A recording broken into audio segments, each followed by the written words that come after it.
오늘 우리가 읽은 요나서 1장 4절 6절 말씀은 우리가 인생을 살아가면서 누구나 겪을 수 있는 일들이라고 생각합니다. 혹시 겨울 산행을 해본 적 있으십니까? 아니면 히말라야라든지 그런 눈이 쌓여 있는 그런 등정을 하는 영화나 드라마를 보신 적이 있으십니까?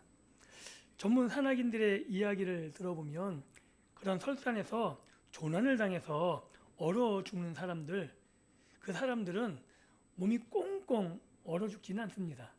대부분 죽는 이유가 저체온증이라 그럽니다. 즉 온도가 급격히 떨어져서 혈액순환이 안 되기 때문에 산소가 뇌에 공급이 안 돼서 죽는 거죠.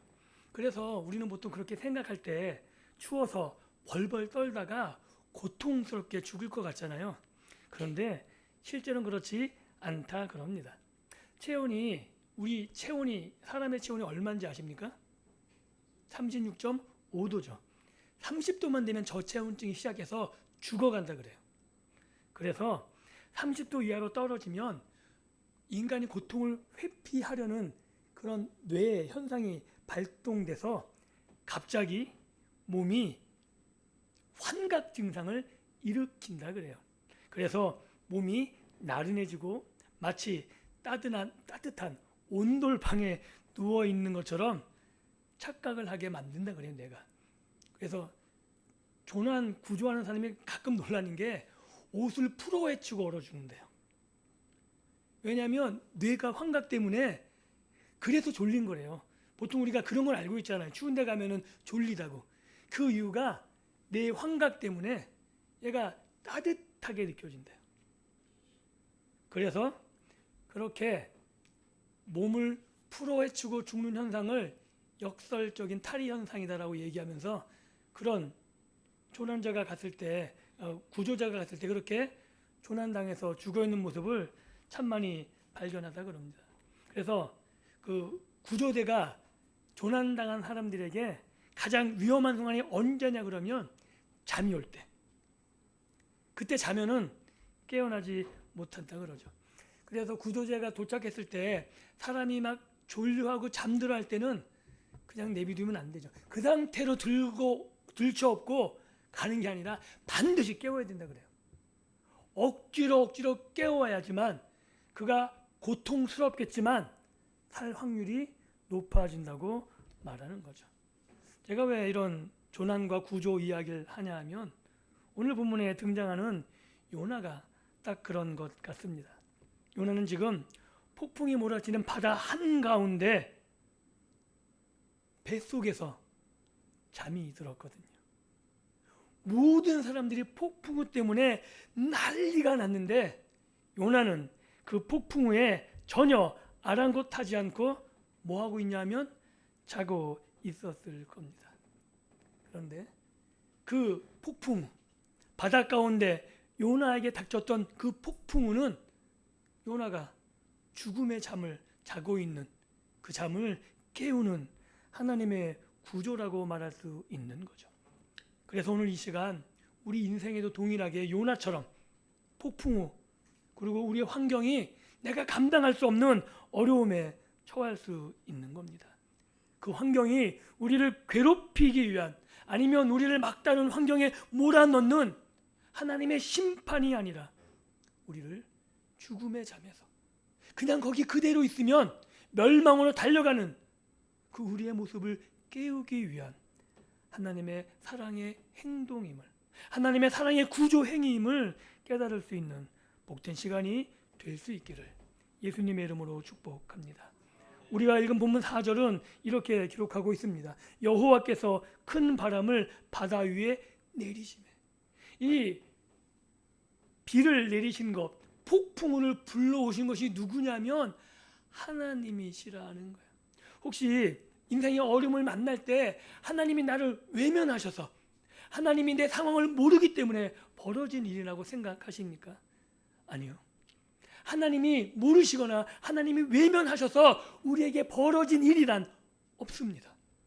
그것이 나의 신앙을 연단하는 일이건 아니면 나의 잠을 깨우치는 일이던 그 모든 환경과 상황이 하나님의 손에 있음을 분명히 우리는 믿어야 되는 거죠. 그렇게 될 때 우리의 삶의 돌파구가 열려지게 되는 겁니다. 나를 연단하신 것이라면 내가 인내해야 되는, 그리고 하나님이 나를 통해 무엇을 원하시는지 기도해야 되는 거고요. 나의 상황이 악으로 치달아 갈 때 나를 깨우시는 행위라면 내가 깨어나야만 그 상황에 돌파구가 생기기 때문에 그렇습니다.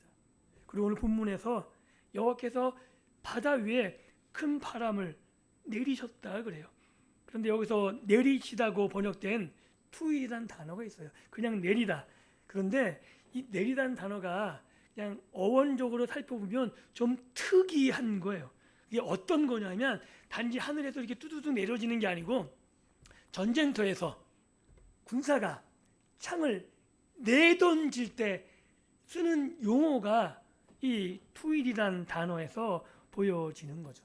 마치 다윗이 다윗을 죽이려고 골리앗이 창을 들고 다윗을 향했던 것처럼, 그리고 그렇게 던지는 그런 행위처럼 그런 모습이 오늘 본문에 나타나져 있는 거죠. 그래서 이 요나에게 온 폭풍우, 이것은 세상 사람들, 그 배에 타고 있던 선원들이나 사람들은 단지 기상이변이나 우연히 재수 없이 나에게 닥쳐온 재앙이라고 생각할지 모릅니다. 그런데 성경은 분명히 말하고 있죠. 이 폭풍의 주어, 이 폭풍을 몰고 오신 분이 하나님이라고 분명히 성경은 말하고 있는 겁니다. 그렇다면 우리가 생각해 봐야죠. 왜 하나님은 사랑하셨던 선지자, 하나님의 말씀을 들고 나가는 이 선지자에게 창을 던지듯이 폭풍우를 내려보냈을까요? 요나를 미워해서일까요? 단지 불순종했기 때문에 하나님이 요나에게 심판을 내리신 걸까요? 만약에 하나님이 요나에게 심판을 내리기로 작정하셨다면 폭풍우 내려보내는 것이 아니라 요나가 멸망의 길로 그냥 가도록 버려두시는 것, 그것이 확실한 심판이었을 겁니다. 그래서 성경에서 가장 무서운 하나님의 심판이 뭐냐 하면요, 그냥 아무 일도 안 하시는 거예요. 그 애굽의 왕 바로를 아십니까? 출애굽기에 바로의 마음이 강팍해졌다 그래요. 그러니까 하나님이 바로의 마음을 막 완악하게 만든 게 아니라 정확한 얘기는 뭐냐면 하나님이 바로의 마음을 노터치하셨다. 무슨 뜻이냐면 인간은 하나님의 마음을 만지지 않으면 완악해질 수밖에 없는 존재라는 거죠. 그래서 이 요나서에서 하나님이 요나를 심판하기로 작정하셨으면 건드리지 않으면 되는 겁니다. 요나의 마음을, 요나의 환경을 만지지 않으면 요나는 하나님을 떠나 하나님과 관계없는, 그래서 멸망의 길로 달려갈 수밖에 없었던 거죠. 그런데 하나님은 요나를 버려두신 것이 아니라 개입하시기로 작정하셨습니다. 즉 하나님은 요나를 포기하지 않으신 것이고 요나의 가는 길을 쫓아가신 것이라고 말하고 있는 겁니다.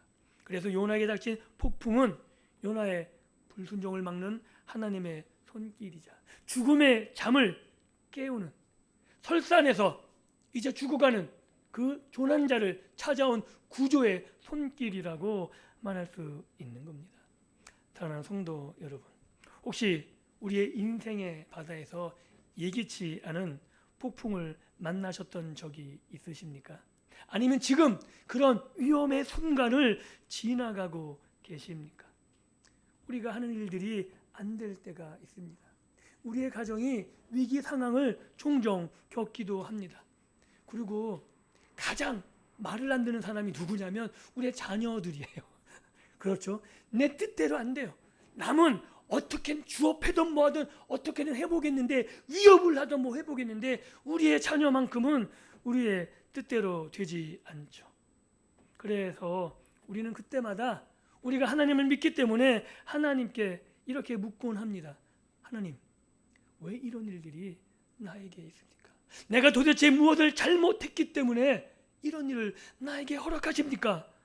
라고 기도하셨을 것 같습니다. 저 역시 그런 기도를 하나님께 부르짖은 적이 있습니다. 그런데 오늘 본문은 이 폭풍, 하나님이 외면하신 것만 같은 그런 폭풍이 우연이 아니라고 분명히 말하고 있습니다. 이것은 구조의 손길인 것처럼, 조난자에게 찾아온 구조대원의 손길인 것처럼 우리를 깨우시는, 우리의 삶을 회복시키시는 하나님의 구조의 손길. 그런데 놀라운 건 이 구조대가 찾아가서 그 조난자를 깨우면 굉장히 괴롭거든요. 왜냐하면 죽어가는 현실, 내 몸이 썩어져가는 동상을 그제서야 느끼는 거예요. 얼마나 끔찍하겠어요. 그렇다고 내비두면 어떻게 돼요? 죽잖아요. 환자가, 조난자가 그런 끔찍한 고통을 느낀다 할지라도 살리기 위해서는 깨워야 되는 거죠. 고통을 직면하게 해야 되는 겁니다.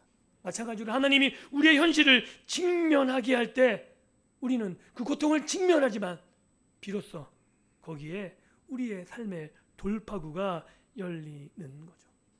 요나를 보게 되면 우리가 알 수 있는 것, 모든 죄에는 대가가 따른다는 거죠. 우리의 잘못들, 내가 잘못하지 않아도 잘못된 선택, 이런 모든 것들에는 책임이 따르고 결과가 따르게 되는 거죠. 그리고 그 결과로 말미암은 우리 삶의 부서진 폭풍이 우리를 망가뜨릴 수가 있는 겁니다. 그런데 그것은 하나님의 손길 때문에 저주가 되지 않습니다. 그게 가장 큰 차이인 거죠. 하나님을 모르는 사람들, 그들은 죄와 사망의 통치 아래 그렇게 불어닥친 인생의 폭풍 아래 조난당하고 해결책이 없어 죽어가고 난파되어 거기서 끝나는 것이지만 우리의 삶은 그렇지 않습니다. 우리를 연단하시든 아니면 우리의 잘못을 일깨우시던 그것은 하나님이 우리를 살리려는 행위인 것이고 우리에게 올바른 길, 우리에게 더 나은 것을 허락하시는 하나님의 사랑의 행위임을 믿을 수 있기를 예수님의 이름으로 축복합니다. 그런데 하나님이 그렇게 거대한 폭풍을 통해 요나에게 말씀하실 때 오늘 본문을 통해 보면 요나는 아무것도 안 하고 뭐 했냐면 배 밑층에 내려가서 깊이 잠들었다 그래요. 이 도저히 이해가 안 되는 거죠. 왜냐하면 모든 사람들은 배가 울렁이고 막 그 상태에서 잠을 잘 수 있었을까요? 모든 사람들은 배에 물건을 던지고 시끄러워서 해서 잠을 못 잤을 것 같은데 요나는 잤대요. 이게 굉장히 아이러니한 부분이죠. 그리고 요나서 1장에서 계속해서 반복해서 강조하고 있는 내려가다는 단어와 맞물려 있는 겁니다.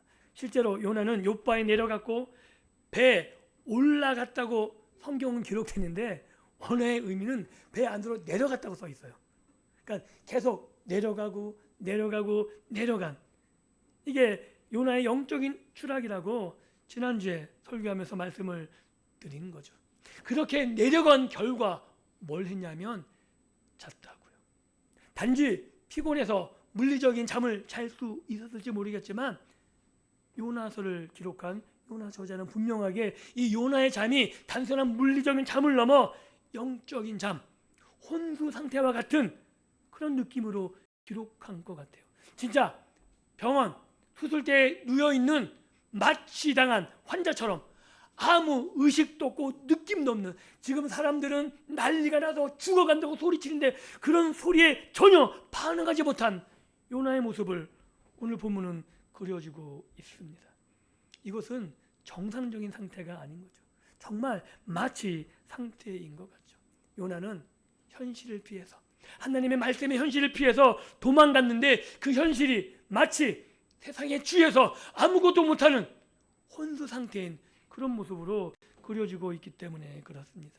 즉 요나는 하나님과 대면하기 싫어서 차라리 의식을 차단해버린 그런 상태까지 생각할 수 있는 거죠. 눈을 감으면 하나님도 안 보이고 이 폭풍우도 안 보이고 내 상황을 내가 보지 않으면 모든 것이 해결된다라고 생각할 수 있는 겁니다. 이것이 바로 죄가 우리를 다루는 방식이에요. 하나님을 대면하지 말고 피하면 내 상황이 아무것도 아닌 것처럼 만드는, 우리의 영혼이 무감각하게 보이게 만드는 거죠. 이게 죄의 모습이라는 겁니다. 우리가 속담으로 많이 하는 얘기가 있죠. 바늘도둑이 소도둑이요. 맨 처음부터 소도둑이 아니라는 거죠. 죄가 우리의 양심을 야금야금 마취시켜서 아무것도 느끼지 못하게 하는 그 상태, 바로 그게 요나가 잠을 든 상태라고 말할 수 있는 겁니다.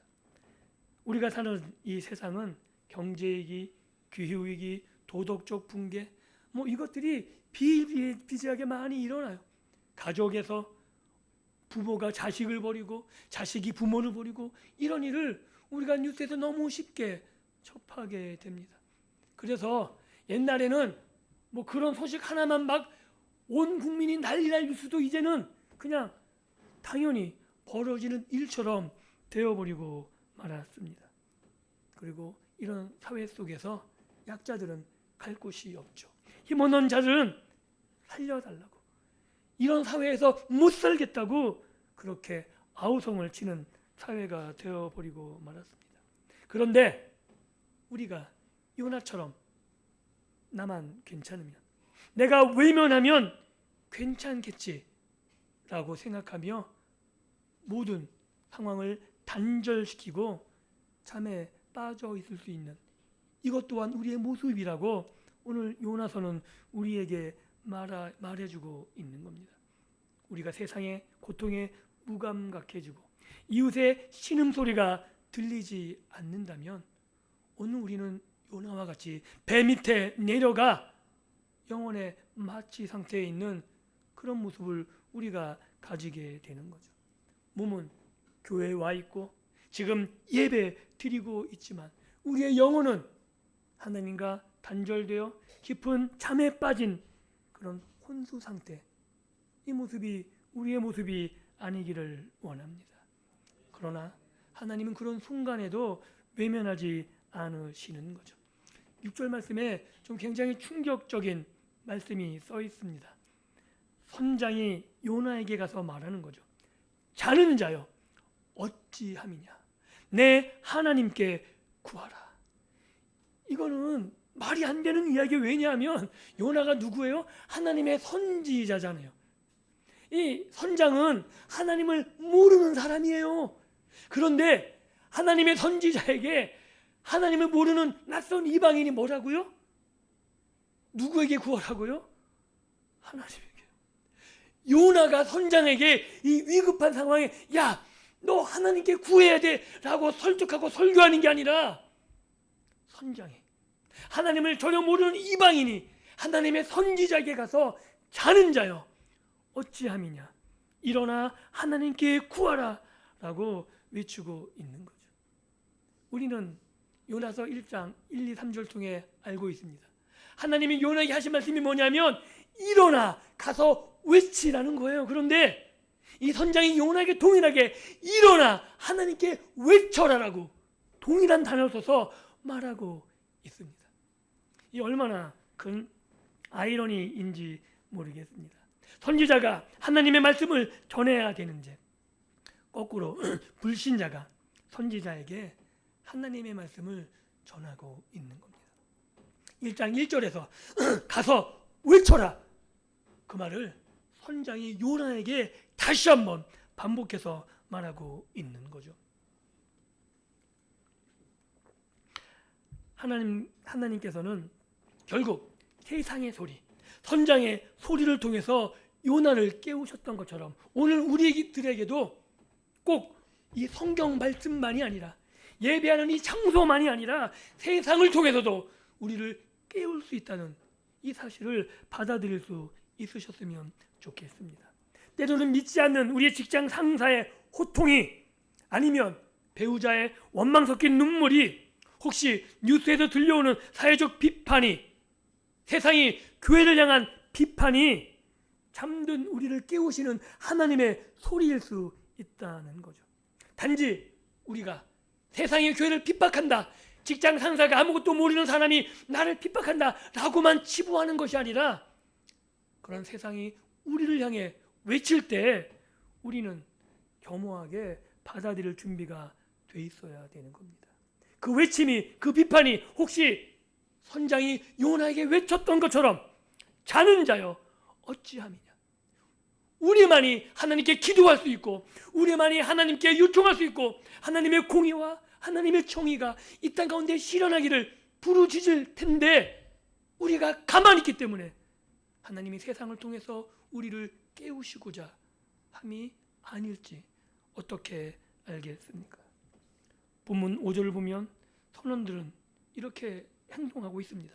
두려워해서 각기 자기 신을 부리고 배를 가볍게 하려고 물건을 던집니다. 배에 있는 사람들은 그 배 공동체의 생명을 위해서 자신의 화물들, 자신의 피 같은 물건들을 배에 버리는 거죠. 최소한 이 배에 탄 사람들은 생명의 소중함을 알았고 그 폭풍 앞에 자기가 얼마나 무기력한지 깨달았던 사람들입니다. 그런데 요나는 하나님을 믿었어요. 그리고 배에서 자고 있습니다. 공동체 위기 가운데 아무런 책임도 지지 않고 아무런 행동도 하지 않고 자기가 맡은 일을 감당하지 않고 있는 거죠. 내 옆에 동료가 죽어가고 내 이웃이 죽어가는데 요나는 편안하게 나만 편하면 된다는 식으로 잠을 자고 있는 겁니다. 그래서 세상의 비판이 오늘 우리들에게 더 크게 아프게 다가옵니다. 때로는 믿지 않는 사람들이 우리 믿는 사람들보다 더 도덕적이어 그렇게 보일 때가 있고 더 희생적으로 보일 때가 있으며 더 정의로 보일 때도 있죠. 그런 모습을 보면 부끄러움을 가지지 않을 수 없습니다. 그런데 하나님은 그런 부끄러움을 통해서 요나를 깨우셨듯이 오늘 우리를 깨우시기를 원한다는 거죠. 사랑하는 성도 여러분, 여러분의 일터가 배 위기에 처했을 때 세상 사람보다 더 깨어 기도해 보신 적 있으십니까? 아니면 나는 신앙이기 때문에 이 일터가 하나님과 관계없는 그런 것이기 때문에 그냥 내가 편하다고 무책임하게 잠들어 계시지 않으십니까? 그때 일어나 내 하나님께 구하라 라는 선장의 이 외침은 오늘 우리의 일터에서 우리의 가정에서 우리를 깨우시는 하나님의 음성이 될 수 있는 거죠. 그리고 마지막으로 살펴볼 내용은 이런 거죠. 하나님이 요나를 바라보셨습니다. 요나는 배 밑에서 잠을 잤죠.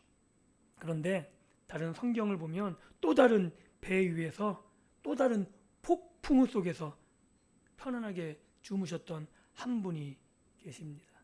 다들 아시듯 그분은 우리 구주 예수 그리스도이십니다. 겉으로 보기에는 비슷해 보이죠. 그러나 요나는 불순종 때문에 폭풍우를 만났고 하나님의 낯을 피해 도피하기 위해 잠을 잔 겁니다. 자기 스스로 차단하고 하나님의 관계 속에서 의도적으로 피하기 위해 잠을 잔 것처럼 보여집니다. 둘 다 똑같은 폭풍이고 똑같은 잠이었지만 전혀 다른 길인 거죠. 예수님께서는 순종의 길을 가시다가 폭풍우를 만났고 하나님 아버지를 온전히 신뢰했기 때문에 주무실 수 있었습니다. 그리고 깨어난 후에 반응도 전혀 다른 거죠. 요나의 배는 요나 때문에 죽을 위기에 처한 거죠. 맞죠? 요나 때문에 죽을 위해 처했어요. 그래서 요나가 바다에 던져지자 폭풍우가 잠잠해져요. 즉 요나 한 사람의 죄가 배에 있는 공동체 전체를 위험에 빠뜨린 겁니다. 그러나 예수님의 배에 탄 제자들은 예수님 때문에 살았습니다. 이 성경이 오늘 우리들에게 말하고 있는 거죠. 내가 있는 공동체를 나 때문에 위험에 빠뜨릴 것인가? 아니면 내가 있는 공동체가 나 때문에 구원 얻을 것인가? 그것은 우리의 선택의 길에 따라 분명히 달라지는 겁니다. 요나서 전체를 보면 요나가 바다에 던져지자 고요하게 되는 거죠. 그런데 예수님은 어떻게 하셨나요? 말씀으로 풍랑을 잠잠케 하시잖아요.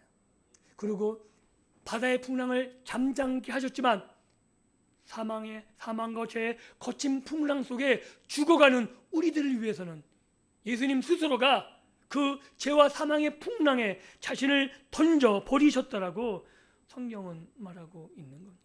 즉 요나는 사람들에 의해 바다에 던져졌지만 예수님은 우리를 살리기 위해 자신을 친히 내어주셨다고 성경은 분명하게 말하고 있는 겁니다. 사랑하는 성도 여러분, 요나처럼 우리도 잠에서 분명히 깨어나야 합니다. 단순히 벌을 받지 않기 위해서, 하나님의 심판을 모면하기 위해서 잠에서 깨어나야 된다는 이야기만은 아닙니다. 오히려 나를 위해, 우리 공동체를 위해, 이 땅의 모든 사람들을 위해 십자가의 거친 폭풍으로 뛰어드신 예수 그리스도의 사랑이 우리를 깨우고 계심을 우리가 믿었으면 좋겠습니다. 성경은 분명히 기록하고 있죠. 우리가 아직 죄인 되었을 때, 우리가 폐미창에서 잠들어서 영혼의 마취에서 깨어나지 않을 때 우리를 위해서 대신 죽인 우리의 예수 그리스도의 사랑이, 그 사랑이 우리를 강권하신다고 성경은 말하고 있는 겁니다. 우리는 요나처럼 실패했습니다. 자주 넘어지고 자주 도망치고 자주 잠이 듭니다. 그리고 내가 손해보면서, 내가 나를 희생하면서까지 저 악한 세상, 죄 많은 세상을 내가 구원하고 싶은 생각이 들지 않을 수도 있습니다. 그런데 기억하십시오.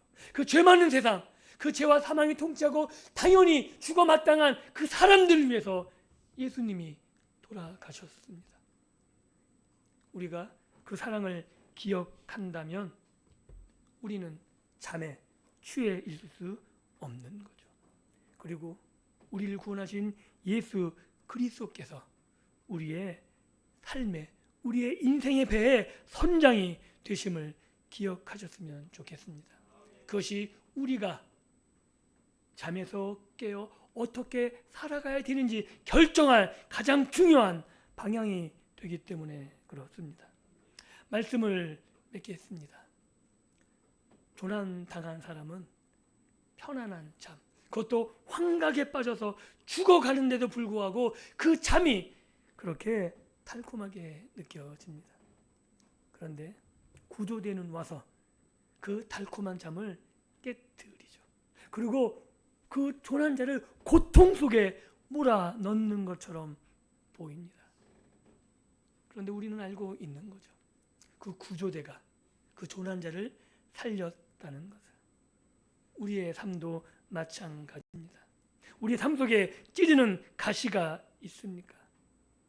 구조대가 우리를 흔들어 깨워 고통 속에 집어 던지는 것 같은 그 상황이 우리 가운데 있을 수 있는 거죠. 그게 경제적인 어려움이 됐던, 자녀의 문제가 됐던, 나의 건강의 위기, 관계의 갈등, 다양한 환경이 벌어질 수 있습니다. 이런 모든 어렵고 힘든 환경들은 하나님이 우리를 괴롭히기 위한 것이 아닙니다.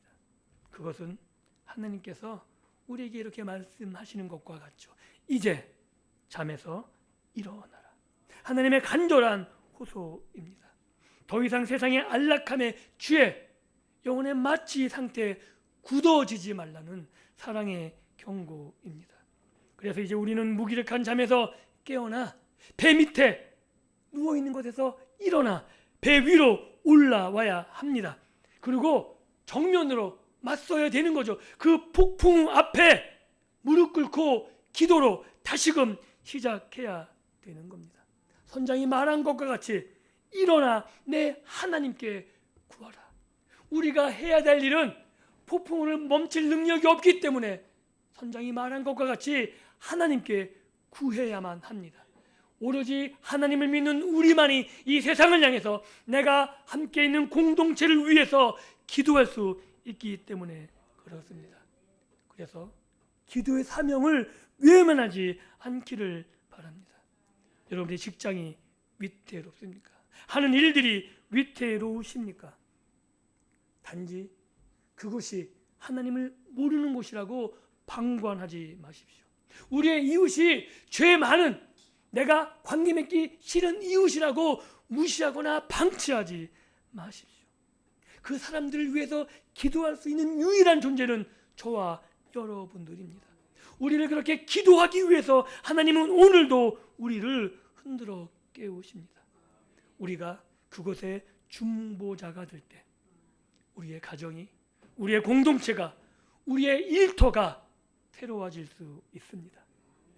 폭풍우가 하나님의 권능으로 잠잠해지듯 우리의 기도를 통해서 하나님이 우리 공동체를, 우리 사회를 하나님이 안정시켜 주신다는 거죠.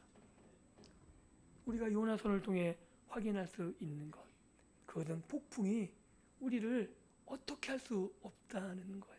왜냐하면 그 폭풍우도 다스리는 분이 하나님이시기 때문에 그렇습니다. 그래서 폭풍은 더 이상 두려움의 대상이 아닙니다. 우리가 기도하면 폭풍은 하나님의 능력을 체험하는 통로가 될 것입니다. 우리가 기도하면 우리가 가진 어려움이 하나님의 능력을 체험하는 수단이 될 것입니다.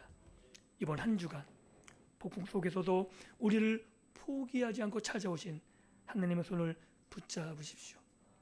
일어나 깨어 구하라는 하나님의 음성을 듣고 다시 기도의 자리로 나아가십시오.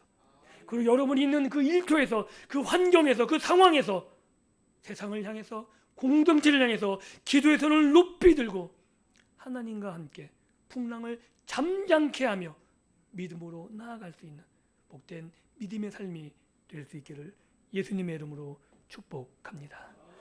기도합니다.